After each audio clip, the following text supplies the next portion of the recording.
We're also learning more tonight about the 7 candidates said to be on President Trump's short list to be his next Supreme Court nominee. According to our editorial partners at the Washington Post, the president interviewed 4 candidates to replace Justice Anthony Kennedy on Monday. They are Federal Appeals Court Judge Brett Kavanaugh, Amy Coney Barrett, Amal Thapar, and Raymond Kethledge.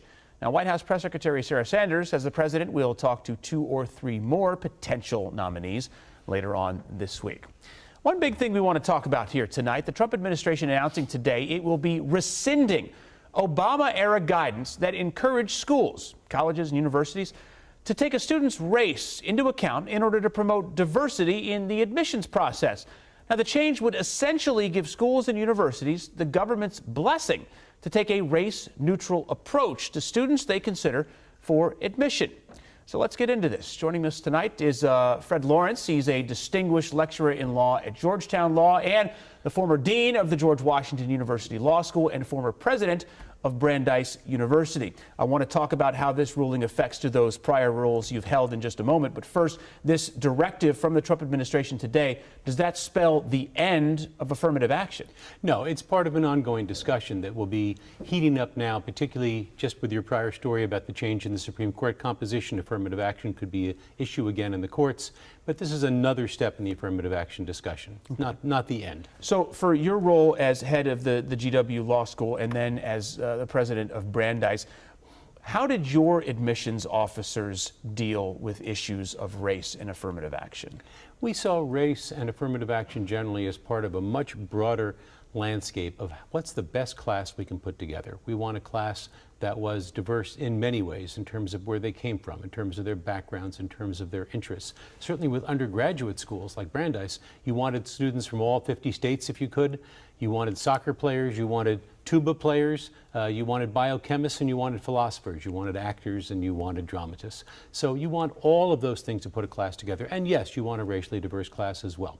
So all of that gets taken into account. It's not as if it comes down to saying this student is in because of this race, this student is out because of this race. These are all factors you take into account. Okay, so put yourself back into that role as let's say right now you're president of Brandeis again. You're getting these, one administration is telling you, hey, we want you to move this way, and now the Trump administration is saying we want you to move this way. How do you handle that internally? Does it fundamentally change the admissions process? I don't think it changes it yet. I think it's part of the conversation, as I said.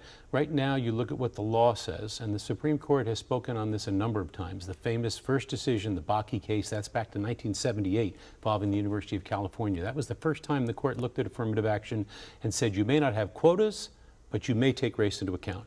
Then you fast forward 25 years to University of Michigan case. They looked at it again, and more recently a University of Texas case called Fisher. Now that's one people are going to be talking about a lot, Adam, because that was a 4-3 decision. The reason there are only 7 justices on it, 4-3, is Justice Scalia had passed away, and Justice Kagan recused herself because she worked on that case in the Justice Department. And Kennedy sided with the liberal bloc in that case. So Kennedy sided with the liberals. So everybody said if Kagan were in, she would have made it 5-3. And then who's that missing 9th justice? Well, now we know who it is. It's Neil Gorsuch.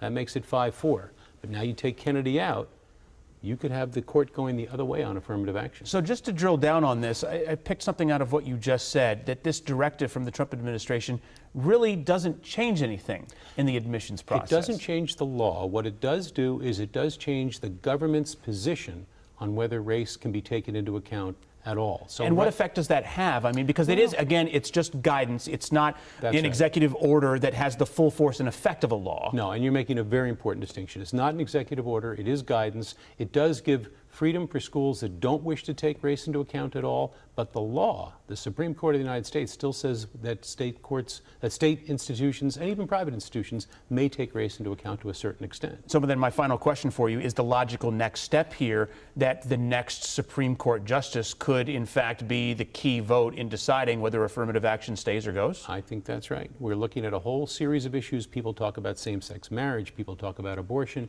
but affirmative action is right up there with those 5-4 type decisions where Justice Kennedy was on the side of the liberals. You remove him, you replace him with somebody to the right, it's up in the air. Yeah, it certainly can't be said enough how crucial this Supreme Court nominee is going to be to decide the next era of American politics and history. And we will all be watching this very closely. That's right. Fred Lawrence, appreciate your time as always. Thanks so much for coming in to talk. You bet.